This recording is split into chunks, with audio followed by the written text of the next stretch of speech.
Hello everyone, আজকের দিনটা কিন্তু শুরু হচ্ছে একদম গরম গরম পেঁয়াজি আর মুড়ি দিয়ে, যেটা আমার মারাত্মক ফেভারিট। তারপরে কিছু ভিডিও করার জন্য বসেছিলাম আর দেখি আমাদের বাড়িতে আদরই চলে এসেছে, এসে ম্যাও আর ম্যাও।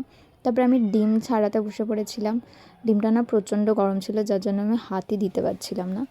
আজ না একটা ঘটনাও ঘটেছে, হঠাৎ করে আমার দিদা আমাদের বাড়িতে চলে এসেছে। মানে এটা আনএক্সপেক্টেড, আমরা জানতাম না আসবে বলে।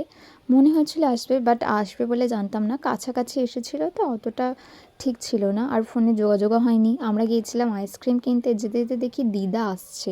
মানে জাস্ট হঠাৎ করে আমরা তো ভীষণ খুশি, আর দিদাকে নিয়ে সঙ্গে সঙ্গে বাড়ি চলে এসেছিলাম। আর আজকে আমাদের বাড়িতে যেহেতু কিছু হয়নি, ডিম নর্মাল হয়েছিল। আর তারপরে আমি একটু বসেছিলাম বেলার দিকে, আর দিদা কিন্তু নিয়ে এসেছিলো আমাদের জন্য গরম গরম জিলিপি। আমার এমনিতে মিষ্টি জিনিস খুব একটা পছন্দ না, বাট গরম গরম জিলিপি আমার প্রথম প্রথম মানে খেতে ভালোই লাগছিলো।